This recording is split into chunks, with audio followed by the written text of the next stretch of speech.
할렐루야. 오늘도 이렇게 찬양하러 예배하러 나오신 여러분 모두 환영합니다. 저희가 오늘 다같이 은혜 찬양으로 예배 시작하도록 하겠습니다. 다같이 찬양하겠습니다.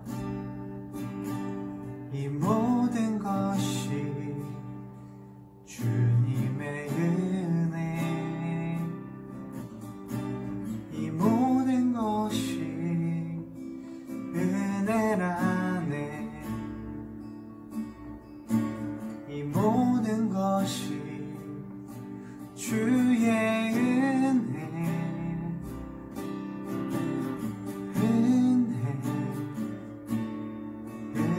은혜라네.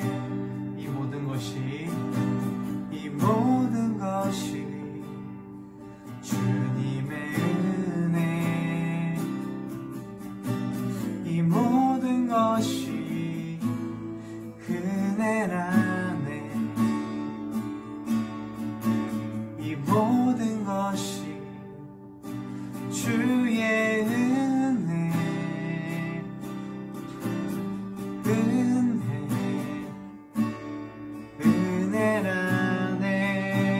내가 가진 것들 중에 받지 않은 것 하나도 없으니 오직 주님의 은혜라. 이 은혜를 깨달음도 모두 주님께 있으니 모든 것이 주님의 선물, 이 모든 것이 주님의 은혜, 이 모든 것이 은혜라네. 이 모든 것이 주의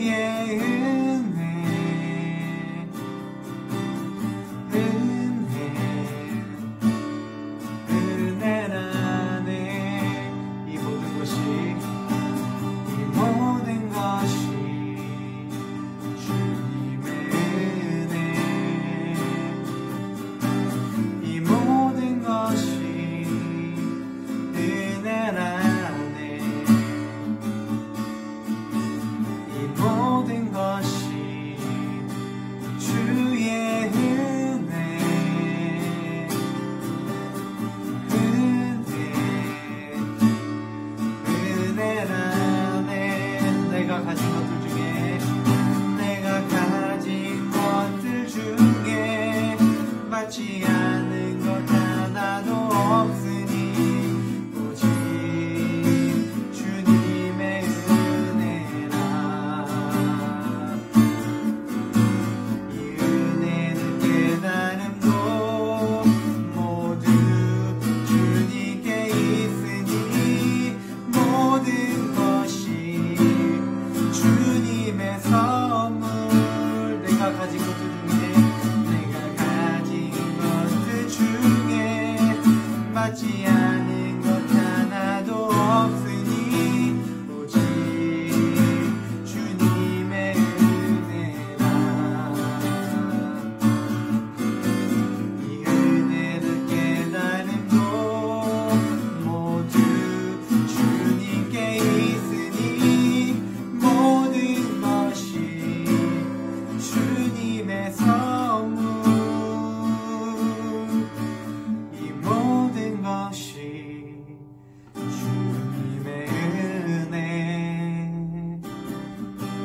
이 모든 것이 은혜라네.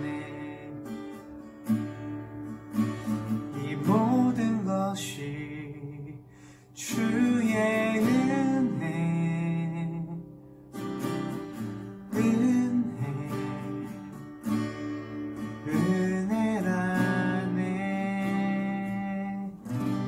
아멘. 이 모든 것이 주님의 은혜임을 믿습니다. 주님께서 우리에게 항상 부족함 없이 주시는 것을 믿습니다. 우리 다같이 기쁨으로 박수치면서 찬양하도록 하겠습니다. 주님의 그 모든 것이 내 삶을 가득 채우네. 내 모든 갈증과 필요 주 사랑으로 만족시키니 부족함 없네.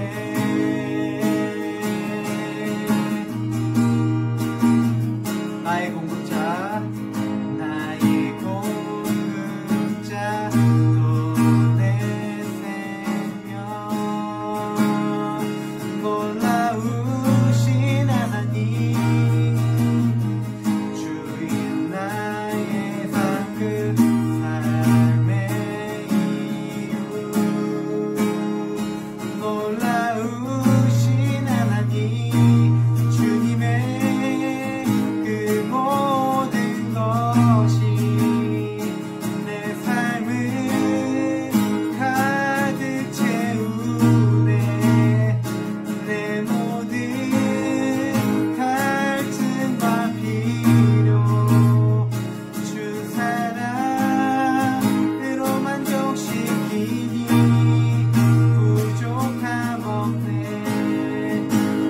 내 죄 위하여, 내 죄 위하여 대속하신 놀라우신 하나님,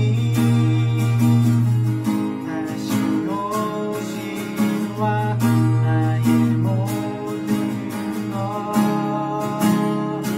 놀라우신 하나님, 주님의 그 모든 것이 내 삶을 가득 채우네. 내 모든 갈증과 필요 주 사랑으로 만족시키니 부족함 없네. 내가 원하는 모든 것보다 부족함 없는 나의 주님. 내가 말하고 하는 것보다 더욱더 놀라우신 주님. 내가 원하는 모든 것보다 부족함 없는 나의 주님. 내가 말하고 하는 것보다 더욱더 놀라우신 주님의 그 모든 것이 내 삶을 가득 채우네. 내 모든 갈증과 필요 주 사랑으로 만족시키니 부족함 없네. 목소리로만 주님의 그 모든 것이 내 삶을 가득 채우네.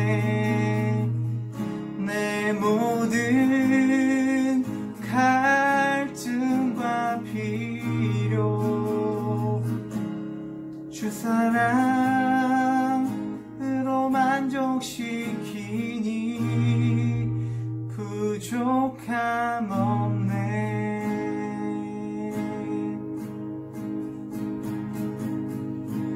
아멘. 시간 주님께 큰 영광의 박수 올려드리도록 하겠습니다.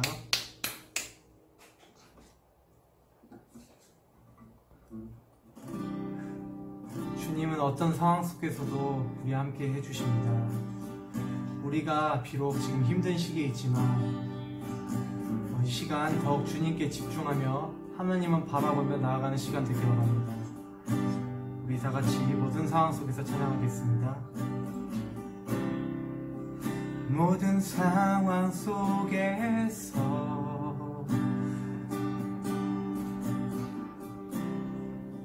주를 찬양할지라.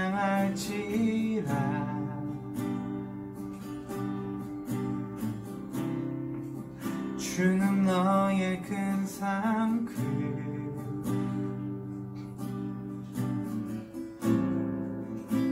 큰 도움이시라. 주의 얼굴 구할 때, 주의 얼굴 구할 때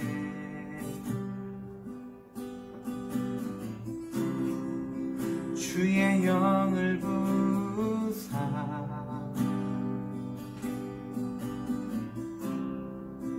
크신 사랑 안에서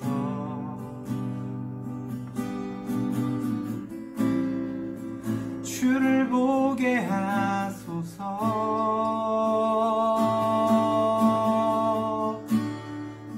내 영혼이 확정되고 확정되어 싸우니 믿음에 눈들어 주를 바라봅니다. 내 영혼이 확정되고 확정되어 싸우니 믿음에 눈들어 주를 바라봅니다.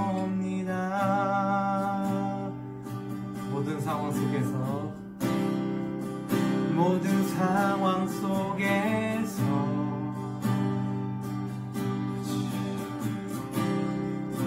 주를 찬양할지라.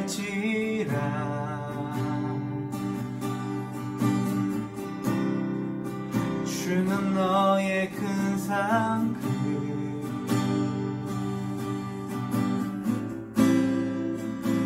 큰 도움이시라.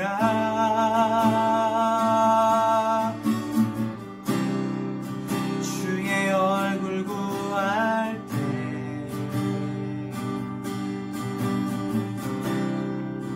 주의 영을 부사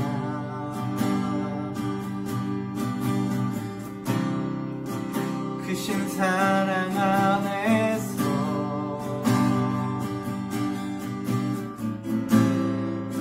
주를 보게 하소서.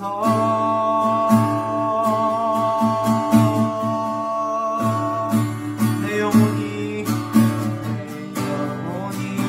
확정되고 확정되어 싸우니 믿음에 눈들어 주를 바라봅니다. 내 영혼이 확정되고 확정되어 싸우니 믿음에 눈들어 주를 바라봅니다. 주를 찬양할 때 주의 나라 힘이 임했네. 주의 영원한 나라 주 보게 하소서.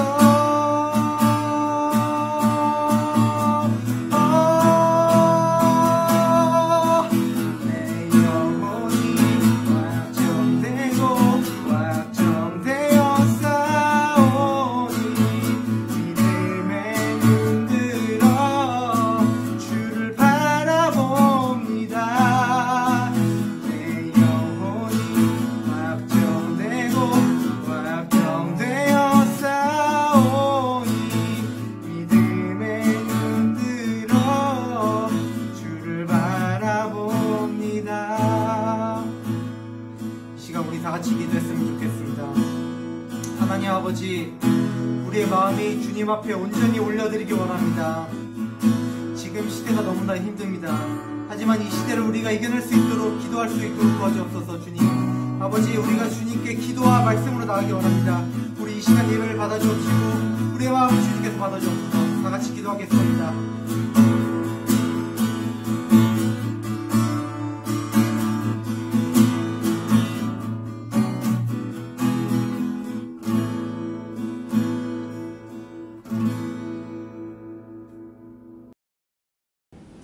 이 모든 말씀 예수 그리스도의 이름으로 기도합니다.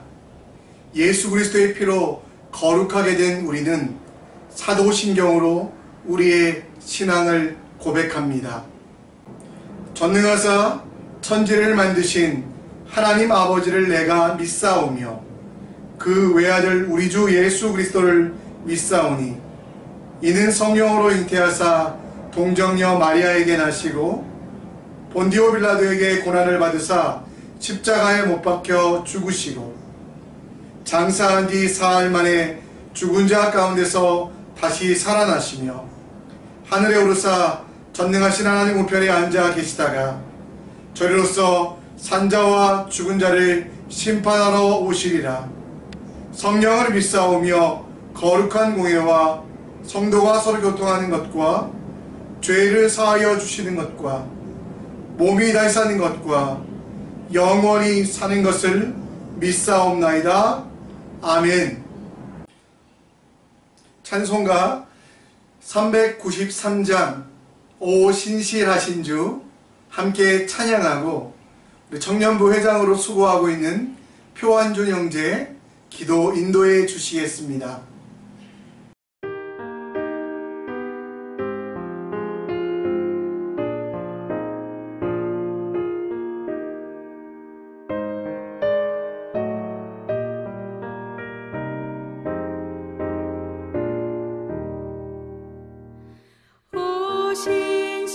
신실하신 주 내 아버지여 늘 함께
기도하겠습니다. 5월은 가정의 달이라서 그런지 한층 더 효도를 생각합니다. 주님을 따르는 신자가 걸어야 할 효도의 길을 깨우쳐 주소서. 나를 낳은 부모를 공경하고 길러준 부모님께 효도합니다. 그 가르침대로 주님 안에서 신앙의 효도를 하게 하소서. 주님의 효를 본받아 위로는 하늘 아버지께 순종하고 아래로는 땅 위의 부모를 잘 섬겨 명육히 효도하게 하소서. 주 우리 하나님 전능하신 아버지, 자녀된 우리가 주님 앞에 섭니다. 주님은 이 시대의 아픔 가운데 우리를 돌보시고 죄악 속에서 우리를 구원해 주셔서 감사합니다. 어지러운 세상에 사는 우리에게 평화를 주시고 구원의 확신을 주시니 다시 한번 감사합니다. 고통스러운 순간에도 우리는 어둠 속에 주저앉아 있지 않고 일어나 주를 찬양할 것입니다. 주 예수 그리스도님, 당신의 모든 병과 질병을 치유하시면서 도시와 마을을 여행하셨습니다. 당신의 말씀에 따라 모든 병자는 치유를 받았습니다. 코로나 바이러스가 전 세계적으로 확산되고 있는 가운데 우리가 주님의 치유의 사랑을 체험할 수 있도록 도와주소서.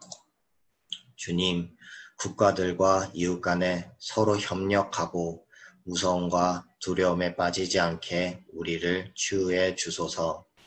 주님, 국경을 초월하여 발생하는 이 질병을 우리의 힘으로 이길 수 있다는 우리의 교만을 치유하여 주소서.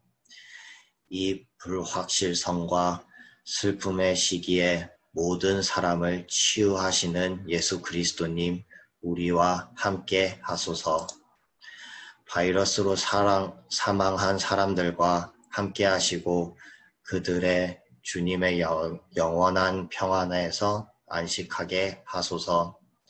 주님, 질병과 절망으로 염려하고 슬퍼하는 사람들을 보호하시고 병자와 죽음으로 인해 고통받는 모든 가족들과 함께 하시어 그들의 주님의 평화를 얻게 하소서.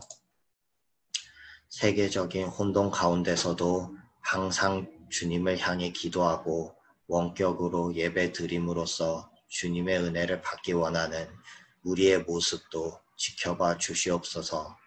정말 감사하고 이 모든 말씀 예수의 이름으로 기도드렸습니다. 아멘. 오늘 특송은 한양대학교 음악과 교수로 봉사하시는 심상종 교수님, 색소폰 연주자로 많이 알려지신 분인데요. 이분이 위로의 찬양과 또 하나님께 영광이 되는 찬송을 드렸습니다. 내 평생에 가는 길 함께 듣고 은혜를 누리겠습니다. 안녕하세요. 찬양사역자 심삼정 교수입니다. 코로나로 많은 어려움의 시간들 보내고 계실 텐데요. 신실하신 하나님께서 평강의 마음을 더해 주시도록 이 어려운 일들을 잘 극복해 나갈 수 있도록 그 마음을 담아서 찬송을 올려드리겠습니다. 감사합니다.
많은 청년들이 들어갔지만 이제 여기 남아서 열심히 살아가는 귀한 청년들을 응원합니다.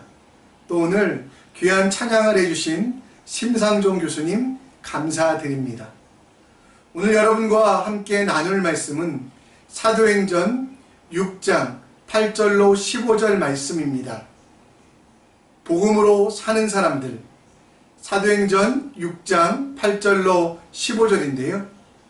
여러분 성경을 찾아주시고 혹시 없는 분들은 화면을 주목하여 주시기 바랍니다.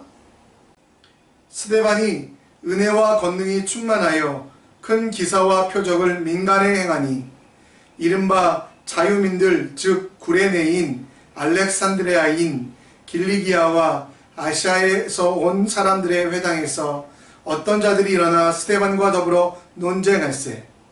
스데반이 지혜와 성령으로 말함을 그들이 능히 당하지 못하여 사람들을 매수하여 말하게 하되 이 사람이 모세와 하나님을 모독하는 말을 하는 것을 우리가 들었노라 하게 하고 백성들과 장로와 서기관들을 충동시켜 와서 잡아가지고 공회에 이르러 거짓 증인들을 세우니 이르되 이 사람이 이 거룩한 곳과 율법을 거슬러 말하기를 마지 아니하는도다.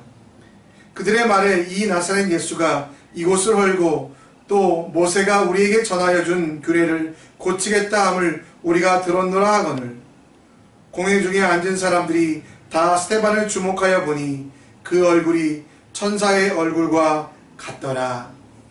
아멘. 영상 예배를 드리다 보니 각 가정에서 이 영상을 틀어놓으시는 분들이 있다고 합니다. 그런데 가끔 아이들이 정말 제 얼굴을 보고 깜짝 놀라서 북극곰인지 아니면 괴물인지 놀라서 경기를 하는 아이들도 있다고 합니다. 제가 좀 이렇게 영상을 찍다 보니까 인상도 많이 쓰고 막 또 긴장해가지고 표정이 굳어 있었던 것 같은데요. 얘들아, 목사님 그렇게 나쁜 사람 아니란다. 너희들 잡아먹지 않을 테니까 나중에 만나서 좋은 선물 줄 테니까 나보고 놀래지 마라. 여러분 가정에서 아이들에게 이야기 좀 잘 좀 해주셨으면 좋겠습니다. 우리는 사도행전을 살펴보고 있습니다. 사도행전을 읽을 때마다 큰 감동이 있는데요. 특별히 우리가 이 사도행전의 모든 내용들을 한 가지 관점으로 보고 있는데 그 관점은 바로 복음이라는 관점입니다. 복음의 관점에서 성경을 읽어보면 우리에게 더 큰 은혜와 능력이 되기에 이 관점, 이 주관을 가지고 여러분과 함께 말씀을 나눠보려고 합니다. 사도행전 6장에는 초대교회에 발생한 문제가 있습니다. 두 가지 문제를 담고 있는데요. 첫 번째 문제는 내부적인 문제이지요. 그 내부적인 문제는 무엇입니까? 믿는 자들의 숫자가 많아지면서 많은 사람들이 가지고 온 그 재물로 가지고 나눠주고 베푸는 구제 사업을 합니다. 그 중에 외국에서 돌아온 사람들, 말이 어눌하고 또 문화와 환경에 적응하지 못한 사람들에게 구제가 가지 아니하자 불평과 불만이 나오게 됩니다. 이 내부적인 문제를 해결하기 위해서 사도들은 사역을 은사대로 하나님이 주신 선물대로 하나님의 계획대로 나누어 하기를 시작합니다. 사도행전 6장 3절 4절 우리가 읽지는 않았지만요. 그래서 그 내부적인 문제를 해결하기 위하여 형제들아 너희 가운데서 성령과 지혜가 충만하여 칭찬받을 사람 7을 택하라. 성령과 지혜가 충만하고 교회 안에서 평판이 좋은 사람 7명을 택했습니다. 그리고 그들에게 이 귀한 행정사역과 구제사역을 맡김을 통해 그 교회의 문제를 해결하고자 했습니다. 그리고 사도들은 기도하는 일과 함께 말씀을 가르치고 연구하는 일에 집중하겠다고 이야기합니다. 여러분 이 말씀 이해 잘 하셔야 됩니다. 말씀 사역은 최고의 등급, 또 구제나 행정사역은 낮은 등급, 그런 여러분 계단식 그런 점층적인 구조가 아니고요. 하나님이 주시는 선물대로 하나님이 주시는 사역의 은사대로 일하기 시작했다라는 것. 말씀 사역도, 구제 사역도, 행정 사역도 하나님이 다 원하시는 가장 귀한 사역이라는 것. 우리는 그것을 잊어서는 안 됩니다. 그렇게 뽑힌 7명의 집사님들, 그들은 각기 살아온 배경과 환경은 달랐지만 주님의 부르심에 합당한 삶을 살기 원했고요. 그래서 항상 성령 충만한 삶으로, 그리고 무엇보다 그들은 복음을 잊지 않기 위하여, 복음대로 살기 위하여 몸부림치던 사람이었습니다. 오늘 우리가 읽은 말씀의 주인공은 스티븐입니다. 왕관이란 뜻이고요. 우리 교회에도 이 스티븐이라는 이름을 가진 김대명 형제의 영어 이름이 스티븐인데요. 이 스티븐을 통하여 정말 복음이 무엇인지를 보여주고 있습니다. 아까 제가 말씀드렸죠. 초대교회 내부적인 문제는, 예루살렘 교회의 내부적인 문제는 구제에 관한 것이었다면 외부적인 문제는 바로 그들을 끊임없이 공격하는 로마와 유대인들, 정통 유대교를 신봉하는 대제사장들의 공격이었습니다. 여러분, 이런 공격들 가운데 스데반이 어떻게 견디어냈는가, 아니 승리하였는가를 우리는 오늘 살펴보려고 합니다. 고린도전서 1장 18절에 보면 십자가의 도가 멸망하는 자들에게는 미련한 것이요 구원을 받는 우리에게는 하나님의 능력이라. 스데반을 설명하면서 오늘 성경은 8절에도 보시면 아시겠지만 많은 설명을 하지 않습니다. 그가 어떤 공부를 했고 얼마나 많은 소유를 했고 그가 많은 것들을 베풀고 나누었다, 이런 내용이 나오지 아니하고요. 8절에 보면 은혜와 권능이 충만하여, 이 은혜와 권능은 다 성령 하나님이 복음을 말미암아 복음을 위하여 주신 힘이거든요. 이 힘으로 살아간 스데반, 그는 뛰어난 사람이 아니었지만 성령 충만한 사람이었음을 보여주고 있다라는 겁니다. 이 스데반을 공격하는 사람들이 누굽니까? 구레네, 알렉산드리아, 이 두 도시는 아프리카에 있었던 로마의 식민지였는데요.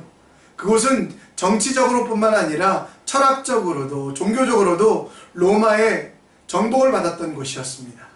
그곳에서 온 사람들, 그리고 길리기아, 지금의 시리아 땅인데요, 안디옥 지역이라고 하지요.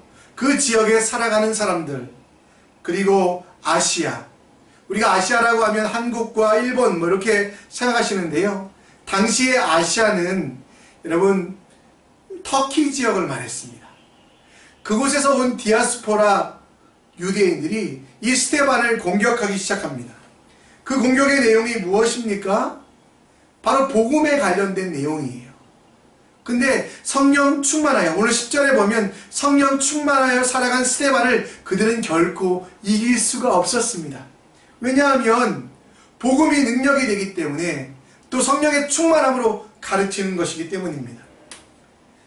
스데반을 이길 수 없었던 사람들, 그들은 사람들을 돈으로 매수하여 스데반의 잘못된 것들이 많다라고 거짓 증거를 하기 시작했습니다. 성령에 충만한 사람, 복음으로 살아가는 스데반을 그 누구도 이길 수 없었습니다. 그러나 악한 자들은 거기에서 멈추지 아니하고요, 돈으로 사람들을 매수할 뿐만 아니라 종교적인 지도자들을 매수하여 이 스데반을 재판에 세우게 됩니다. 대제사장과 서기관들은 스데반을 붙잡아다가 강제로 공회에 세우고요, 그리고 스데반을 공격하는데 그게 교회의 외적인 공격입니다.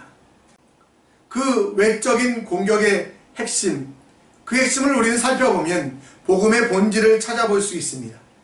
그들이 공격했던 내용은 13절, 14절에 잘 나오는데요, 우리 한번 읽어볼까요? 거짓 증인들을 세우니 이르되 이 사람이 이 거룩한 곳과 율법을 거슬러 말하기를 마지 아니하는도다.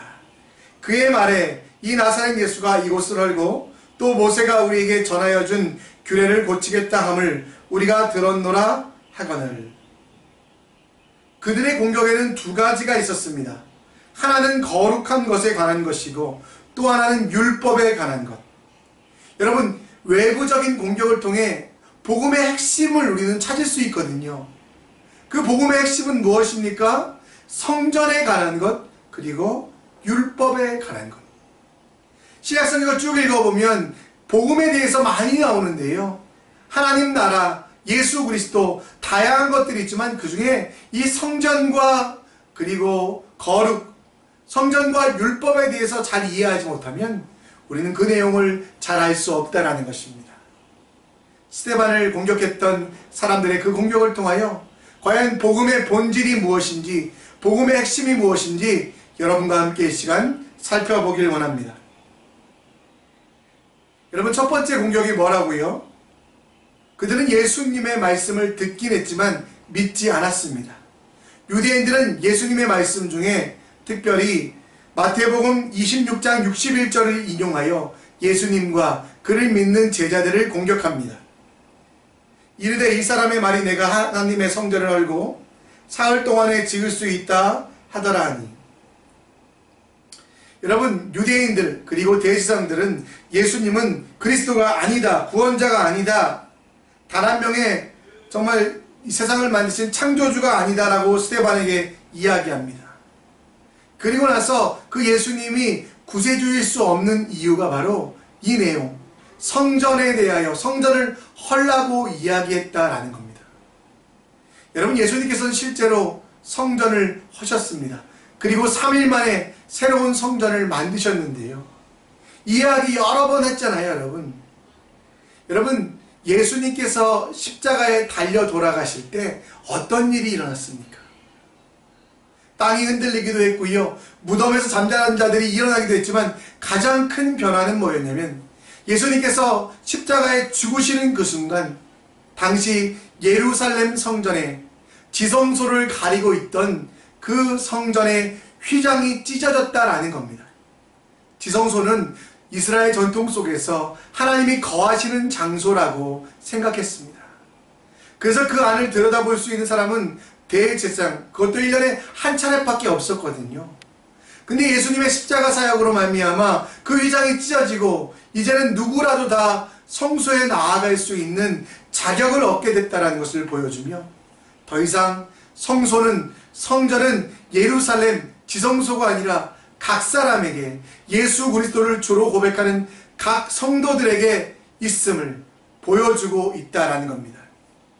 성소라는 것은, 성전이라는 것은 장소가 아니고 거룩한 장소가 아니라 바로 우리들이라는 것을 주님께서는 가르쳐 주셨고, 이 복음의 핵심은 바로 죄인 되었던 내가, 죽었던 내가 성소되었다. 이것이 바로 복음의 핵심인 것입니다. 예수님께서 3일 만에 새로 지으신 성전은 예루살렘, 워싱턴, 서울, 도쿄가 아니라요, 바로 여러분들 속에 지으셨다라는 겁니다. 그리고 이제는 하나님이 멀리 계신 분, 1년에 한 차례 만나는 분이 아니라 매일 아침 매 순간 만날 수 있는 분, 그리고 우리를 한 번도 떠나지도 버리지도 아니하시는 그 하나님으로 인하여 우리는 새롭게 된 성전 되었음을 끊임없이 말씀하며, 이게 여러분 복음의 핵심인 거예요. 제가 많이 인용하는 말씀이잖아요. 고린도전서 3장 16절 말씀. 여러분들이 성전 되셨어요. 그리고 성령, 곧 하나님이 여러분 안에 계신 것을 우리는 아는 게 여러분 복음의 핵심을 알고 복음으로 살아가는 준비라는 겁니다. 예루살렘 성전은 무너져 버렸습니다. 물론 지금 가면 그곳에 형상은 있지만 그 속에 하나님의 임재는 남아있지 않습니다. 왜? 하나님은 이제 장소를 떠나서 각 성도들에게, 사람들에게 들어갔기 때문입니다. 그리고 성도들이 성전이 되었어요. 여러분, 성전으로 살아간다는 건 어려운 겁니다. 물론 여러분 쉽게 표현할 수 있어요. 하나님 앞에 살아가는 것. 성전으로 살아간다는 것은 특별한 곳에서만 거룩하게 살아가는 것이 아니라 삶의 모든 현장에서, 삶의 모든 지경에서, 영역에서 거룩하게 사는 게 성전으로서의 삶인 것입니다. 내가 살아가는 그곳이 하나님이 임하는 장소가 되었고, 내가 밟는 땅이 하나님의 땅 되게 하신 것, 그게 여러분 성전의 삶이라는 거죠. 좀 부끄러운 말씀을 드려야겠습니다. 한국의 기독신문이라는 신문에서 2000년대 초반에 조사한 내용이 하나 있습니다. 교회에 중직이 되는 장로님, 목사님, 안수 집사님들 자녀를 분석해 보니까요, 고등학교 때까지는 예수를 잘 믿다가 대학교에 가면 그들이 교회를 떠난다라고 합니다. 거의 40% 이상 교회를 떠납니다. 그 이유가 무엇일까? 그들에게 설문을 해보니 그들의 아버지 목사님이, 장로님이, 또 정말 교회의 지도자인 분들이 교회에서는 너무 거룩하지만 집에서는, 회사에서는, 또 가정에서는 그렇게 하지 못하는 모습을 보며 실망하여 떠났다라고 말하는 40%의 사람들이 있음을 봅니다. 물론 나중에 다 그들도 돌아오긴 하더라고요. 그래서 주님의 큰 일을 감당하기는 하더라고요. 근데 여러분, 이 부끄러운 현실 속에서, 부끄러운 이 현실 속에서 저는 정말 제 모습을 보게 됩니다. 복음을 안다면 성전으로 살아가야 되는데, 복음을 안다면 하나님의 뜻대로 살아가야 되는데, 교회에서는 거룩하고 감사하고 찬양하자고 하고 제가 말하지만 실제로 제 삶 속에서는 불평과 불만, 원망과 저주가 많다는 것들을 보게 됩니다. 사랑하자고 말하긴 하지만 험담과 비난하는 제 모습들을 보게 되며, 정말 이 아이들이, 저희 아이들이, 그리고 교회 아이들이 제 모습을 본다면 과연 예수를 믿을 수 있을까 하는 그런 처절한 제 모습을 보며 아프기까지 합니다. 여러분, 이 이야기는 남의 이야기가 아니지 않습니까? 여러분의 자녀가, 여러분의 이웃이, 여러분의 가족이 여러분을 바라보며 와, 우리 아빠는, 우리 엄마는 성전으로 살아가는구나 라고 이야기하고 있습니까? 여러분의 꿈이, 여러분의 기대가 성전으로 하나님 앞에 하나님과 동행하며 사는 것이 여러분의 꿈입니까? 아이들에게 여러분 꿈에 대해서 이야기할 때 어떤 삶을 가르치며 어떤 교훈을 주고 있습니까? 여러분들의 자녀를 보며 하나님을 느끼도록, 하나님과 함께하도록 기도하고 있습니까? 좋은 대학, 좋은 직장에 대해서 관심을 갖지만 여러분, 하나님이 거하시는 성전에 대하여 우리는 우리 아이들과 얼마나 이야기하며 그들에게 권면하고 있습니까? 요즘 한국에는 덕분에 운동이라는 것이 있습니다. 요즘 한국에는 덕분에 운동이라는 것이 있습니다. 코로나 바이러스를 퇴치하기 위하여 수고하시는 많은 분들을 응원하며 오른손을 올리고 왼손을 받쳐서 당신 덕분입니다 라고 이야기하는 덕분의 운동. 나중에 우리 자녀들이, 우리 가족들이, 이웃들이 믿음이 커지고 그들이 성장하였을 때 우리를 바라보며 아빠 덕분에 하나님을 알았습니다, 아빠 덕분에 하나님 나라를 경험합니다 라고 그런 이야기를 들을 수 있을까요? 여러분, 아이들이 좀 공부 못한다고, 시험 못 본다고 저주하지 마십시오. 누굴 닮아서 그러냐, 뭐가 되려고 그러냐, 아이들을 원망하지 마십시오. 그런 말보다 여러분 축복해 주세요. 하나님은 너를 사랑한단다. 하나님은 너를 끝까지 책임지신단다. 네가 지금 비록 아빠의 기준에는 맞지 않지만, 엄마의 기준과는 다르지만 하나님은 너를 사랑하신단다. 여러분, 누굴 닮았냐고 물어보면 아빠 엄마 닮은 거예요. 커서 뭐가 되냐면 여러분, 이 아이들 어른이 될 거고요, 또 반드시 주님께서 들어쓰시기에 잘 될 겁니다. 근데 왜 우리는 아이들에게 그렇게 크면 망한다라고 저주하고 원망하고 있습니까? 그게 아니라 아이들의 머리에 손을 얹고 기도하는 아빠의 모습이, 아이들이 잠들었을 때 그 손을 붙잡고 축복하는 엄마의 손이 바로 하나님의 성전됨을 보여주는, 그래서 나중에 여러분의 자녀들이 여러분들을 보며 엄마 덕분에, 아빠 덕분에라고 말할 수 있을 것입니다. 불평하거나 원망하지도 마십시오. 하나님 우리 속에 거하시고 우리보다, 나보다 나를 더 잘하시며 나를 향한 원대한 계획이 있으신데 무엇을 두려워하십니까? 감사에, 그리고 찬양의 생활을 하십시오. 작은 일에도 감사하며 큰 은혜에는 찬양하는 그 삶, 그 삶을 사람들 앞에 보여주십시오. 내가 변화되어 이웃과 가정을 도울 수 있다면, 물론 능력은 안 됩니다. 힘은 없습니다. 그러나 여러분, 그런 하나님의 성전됨을 인식하며 살아갈 때 하나님이 그에 합당한 능력도 주신다는 것 기억하셔야만 합니다. 마가복음 9장 23절 말씀 우리는 참 좋아합니다. 할 수 있거든이 무슨 말이냐, 믿는 자에게 능치 못함이 없다. 여러분, 이 믿음이란 게 뭐냐면 내가 하나님으로 말미암아 예수 그리스도의 보혈로 말미암아 성전되었다는 믿음. 그 믿음을 가진 자에게는 능치 못함이 없습니다.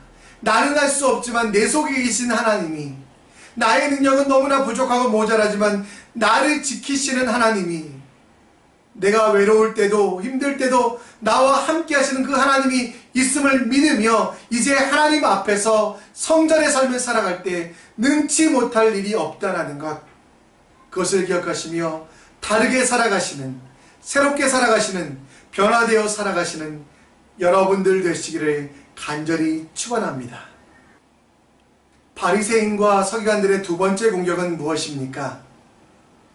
모세로부터 내려온 율법, 아무도 그것을 어길 수도 고칠 수도 없는 그 율법을 예수님께서 다 폐하시고 고치셨다라고 이야기합니다.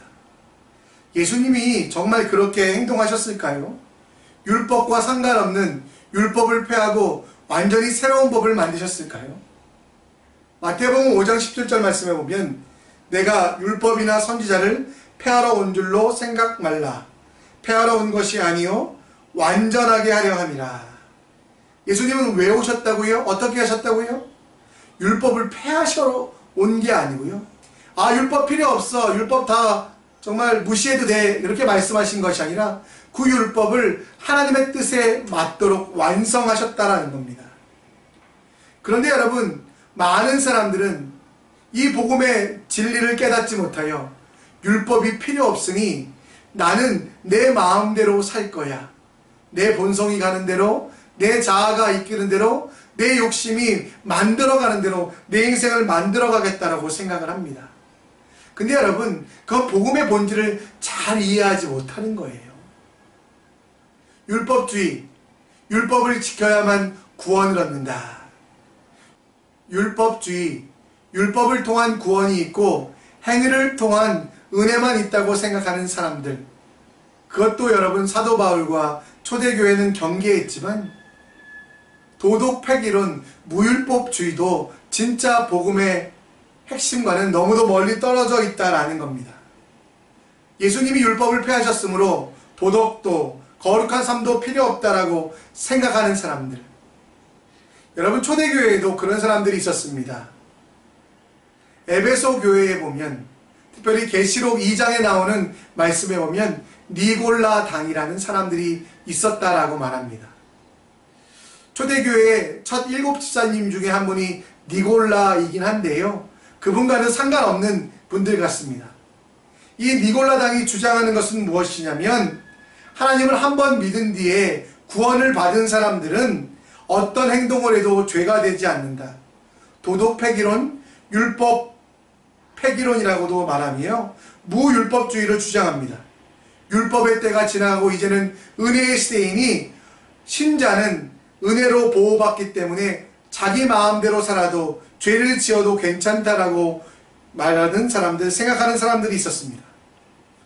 이들의 특징은 일상 속에서 기독교 신앙과 이교의 세속적인 문화를 적절히 혼합한 혼합주의적, 그리고 내 편이, 내가 안락하게만 하면 되는 편의주의적 신앙을 가졌던 사람입니다.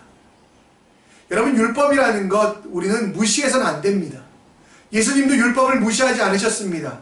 그리고 이 율법에 대하여 가르쳐 주시기를, 첫 번째, 우리 행동의 기준선, 잘못된 것들을 가르치는 죄가 무엇인가를 가르쳐주는 그런 기준선이 된다. 두 번째, 그 기준선을 넘을 수밖에 없는 인간의 본성이 있기 때문에 예수님을 반드시 찾는, 그래서 예수님께로 인도하는 초등교사가 된다. 마지막 세 번째는 하나님 나라, 우리가 영원히 하나님 나라 갈 거잖아요. 그곳에서 살아갈 하나님 나라의 법을 이 땅에서 미리 실천해보고 연습해보는 역할을 하게 하는 게 바로 율법이라는 것입니다. 따라서 여러분, 율법이라는 것은 폐기해야 되고 사라져야 되고 내 마음대로 살아가는 게 여러분 행복한 삶이 아니라요, 그 율법 속에서 하나님의 은혜를 발견하고 사랑을 발견하여서 어떻게 살아갈까를 우리는 다시 한번 고민해 봐야 된다는 겁니다. 하나님 나라의 법으로서 율법을 알고요, 그 가운데서 공의와 정의를 실천하는 게 우리의 삶이 되어야 됩니다. 여러분, 이 율법의 완성은 무엇입니까? 로마서 13장 10절에는 율법의 완성은 사랑이라고 이야기합니다. 사랑은 이웃에게 악을 행하지 아니하고 그러므로 사랑은 율법의 완성이니라. 오늘 우리의 삶 속에서, 우리 가정 속에서 여러분, 이웃들에게 악으로 말미암아 죄를 짓게 하는 일들을 하고 있다면 사랑하는 것들이 아닙니다. 예수님이 우리를 사랑하셨을 때 말과 혀로만, 생각으로만, 가슴으로만 동정하듯 사랑하신 것이 아니라 우리를 위하여 희생하시고 헌신하시고 베품과 나눔을 가지셨던 것, 우리는 그것을 기억하며 사랑에 대하여 실천하는 게 율법의 완성, 복음의 핵심을 알아 복음으로 살아가는 사람이라는 겁니다. 사랑은 동사라고 여러 번 설명해 드렸잖아요. 그냥 내가 사랑하는구나 지식이 아닙니다. 내 마음속에 저 사람 불쌍해 라고 하는 감정적인 영역을 넘어서요, 사랑은 지, 정, 의, 정말 내가 하나님을 사랑함으로, 이웃을 사랑함으로 내 모든 것들을 바쳐 주님을 향해 나아가는 게 진짜 사랑이라는 겁니다. 하나님을 사랑하십니까? 이웃을 사랑하십니까? 자존심을 버리세요. 두려움을 버리세요. 내가 낮아지면 내가 잘못될 것 같은 감정들, 근데 여러분, 예수님이 여러분과 함께 하시고 하나님 여러분들을 지키시기에 반드시 모든 이름에 뛰어난 그 이름을 주신 그분의 능력으로 우리는 살아나게 돼요. 일어나게 될 것을 믿으며, 내가 조금 내 스타일이, 내 자존심이 구겨진다고 두려워하지 마시고요, 먼저 무릎을 꿇고 먼저 손을 내밀고 먼저 내게 있는 것들을 헌신하십시오.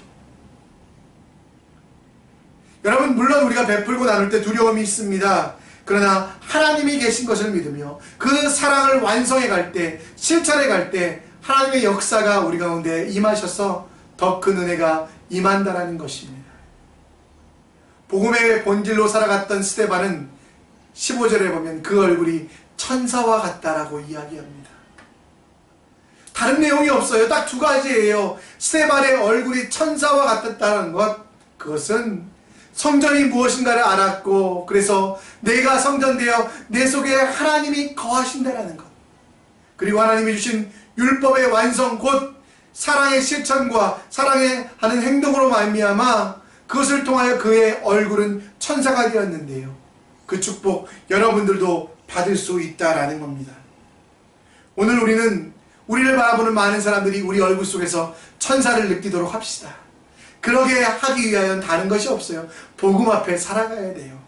복음은 여러분들이 죄인이었지만 예수의 피로 다시 살아나 이제 의인으로 칭함을 받고 하나님이 임하시는 거룩한 성전 되었다는 것, 그리고 그 성전으로 살아가며 하나님의 법대로, 하나님의 뜻대로, 하나님이 주신 규례대로 살아가는 귀한 삶이라는 것들을 우리는 기억하며 더 귀한 것들을 하나님께 드리는, 하나님의 사랑으로 살아가는 하나님의 백성 되시기를 간절히 축원합니다. 이 시간 내는 주의 영광을 보내 찬양드리며, 주님, 복음 앞에 살게 하여 주시옵소서. 내가 성전되어 내 모습 속에서, 내 삶 속에서 하나님의 형상이 나타나고 하나님 앞에 하나님 나라를 사랑하는 자의 모습이 보여지게 하여 주시옵소서. 그리고 율법의 완성인 사랑을 실천하는 주님의 종이 되게 해달라고 함께 기도하는 마음으로 찬양하겠습니다. 내는 주의 영광을 보내 우리 가운데 계신 주님, 그 빛난 영광 온 하늘 덮고 그 찬송 온 땅 가득해. 내 눈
위하여 기도합니다.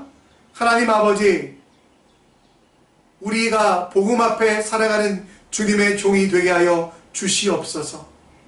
코로나로 인하여 힘들고 어려운 시간을 보내고 있지만 성령 하나님의 은혜로 말미암아 지켜주심을 경험하며 무엇보다 우리를 성전 삼으신 하나님의 은혜를 기억하며 성전으로 살아가는 주님의 종이 되게 하여 주시옵소서.